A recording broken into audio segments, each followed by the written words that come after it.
So I've been getting a lot of questions about how to take this gearbox out of the Matrix MG42 AEG, OEM by SNT or AGM. Now I just want to show you what it's supposed to look like when the gearbox is out of the receiver. As you can see, this is not a stock unit. If you've been following my blog, you will know that I've made several changes to the gun, including the MOSFETs, the wiring. This is a custom harness as well for the drum, to power the drum. So here's how it works. Now this normally would be inside the receiver, so you wouldn't see the top part, but this bottom part is exposed.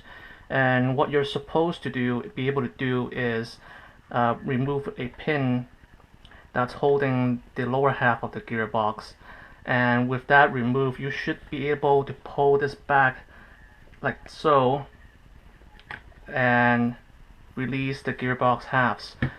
So as you can see, obviously this is a split type gearbox, and the way it stays in is there is a lip in the front end here that catches onto this slit here, and there's another catch here that goes underneath the lower part of the gearbox right there,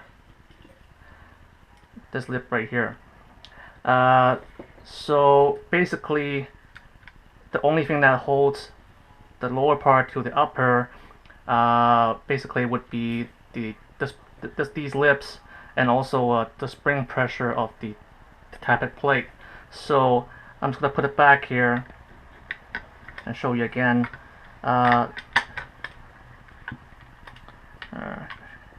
So basically it looks like that. Once again, you're pulling this way to overcome come over the lip at this end right here, and you should be able to rotate out like that. To put it back, you gotta use the cam on the sector gear. Ride the tappet plate back and slip it back under the two lips here again, and now you have a complete gearbox. So there you go. So that's what it should look like when your gearbox is out. Now the problem most people are having straight out of the box with removing the gearbox is that I believe the problem is the sector gear engaging the piston, like so. So what happens is because this is an automatic fire only machine gun, there's no semi, you never know where the sector is going to end up. So more likely than not, your sector gear is going to be engaging the piston like so inside the gearbox. So what's happening is you're pushing against the pressure of the mainspring to overcome that force. So obviously the easiest thing to do would be to rotate the sector gear out of the way, except you can't really tell where the sector gear is. Now the problem is that out of the factory, this is a QD, or quick disconnect spring design. So what you're supposed to do is you're supposed to have a screwdriver to put here, and you're supposed to push in like so as you're holding back this catch here, and with any luck the spring guide should come out along with the spring. That way you can be sure that you're not working against the mainspring pressure. Now the problem with most people when they first receive this gun is that this QD spring guide doesn't want to come out, and I found that once upon opening the gearbox it did come out eventually, but I found that the problem was that the spring guide was made too big for the opening of the gearbox. So the solution to that would be to just, once you have the gearbox apart, you can sand the outside of the, let me show you that again. You can sand these two cylinders so that they're smaller, and thus able to clear the whole opening in the back of this upper gearbox here. The way I did it was I put it on a hand drill, and I just put a piece of sandpaper here like that, and I just worked the hand drill and it kept sanding until it was small enough. So here we are. This is what a stock MG42 should look like out of the box. Matrix MG42, AGM, SNT MG42. Once again, this is not a stock unit. I've made modifications to it already, so you should not be seeing this wire hanging out here. Mine is because I'm planning to run an external battery. That's why it's hanging out here. But for the purpose of our video, this should be sufficient in explaining what we're trying to achieve here. So first step, what you would want to do is remove this back stock here. You do so by hitting this lever and simply twisting it 90 degrees. Simple as that. And technically from this point forward, you can technically stick a screwdriver in here and attempt to remove the quick release spring. Now, as I've said before, that probably won't work, as I found most people weren't able to do that right out of the box. But in theory, you should be able to push it in like that, hold this latch back, and release the spring guide like so. But let's pretend this is straight out of the box and I was not able to do that first. So now what you want to do after you remove the stock and you're unable to remove the spring of the AEG, what you want to do is just remove this panel right here. So you can do so by undoing the two screws that are normally here, like so, and here. It is a 2.5 millimeter Allen key. Yes, they are metric, so I'll try to get a set of those. Once you undo the two screws on the grip on this panel here, you'll be able to lift it up, and you have access to these two windows here. Now, what you want to do right now is look at this window here, and this is what you see here is your anti-reversal latch, and it's preventing the piston from moving from its current position. So you just want to get your tool and put it in this window like so, and being very careful not to catch on the teeth of the gears here, and just push this anti-reversal latch back like so. So what just happened there is I released the anti-reversal latch, and there's nothing holding it back, and the mainspring is basically pushing the piston back to the forward or the resting position that we want.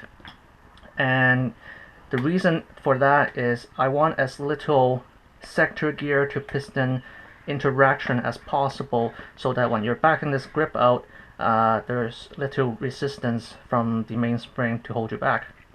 So after that, what you want to do is remove this pin here. This pin is normally held in by a C-clip that looks like this. Okay, it normally sits on this pin here like this, and you can pull this out with a set of needle nose pliers or some pick or whatever tool you would like. Being very careful not to lose the C-clip, because those things tend to go flying. So after you remove the C-clip, you should be able to push this pin out like so, and technically now there is nothing holding this lower in. So in theory, you should be able to hold this and just pull it back like so, and just rotate it out like I've shown you before, and that's it. The lower part of the gearbox is out. Now after the lower gearbox is out of the way, we can move on to the upper. So at this point you want to come in here. This is the upper part of the gearbox, and this is the hop up unit. What you want to do is get a a Phillips screwdriver, and just back off this screw here. This screw holds the hop-up unit with the upper gearbox. So let's just go ahead and back that out. Now I just want to give you a quick reminder here that when you're putting this back together later, that you don't over tighten the screw, because what happens is if you over tighten this will become misaligned and the nozzle could actually hit the walls of this hop-up unit. So you want just enough pressure so that they're in good alignment, so that they're not loose or anything like that, but not so hard that you're interfering with the nozzle movement. And the way you can tell is you should be able to cycle with your fingers the type of plate like so. If you're feeling some resistance, and chances are there's something wrong with the nozzle or hop-up, or more than likely you have the screw here on too tight. Okay, so after the screw is off, you should be able to pull this hop-up unit forward away from the gearbox. It's not fully cleared yet, but that's fine. We don't need to do that just yet. After that, there are 4 screws here and here holding on to the upper part of the gearbox. Now here you want to use a 3mm Allen key, again metric, and you should be able to back these out. Now for the purpose of this video, I've already loosened them to save time, so they should come out like that.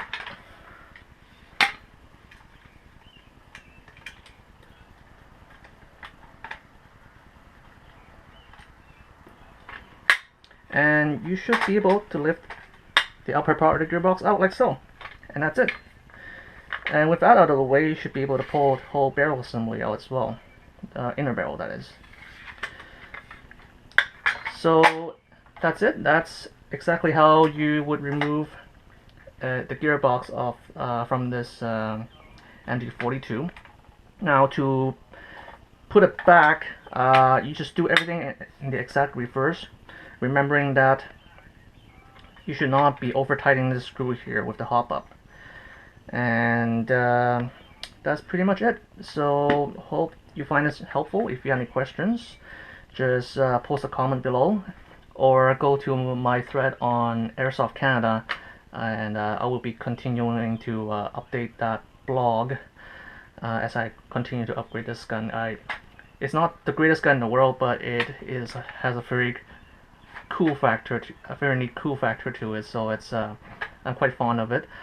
So thanks for watching.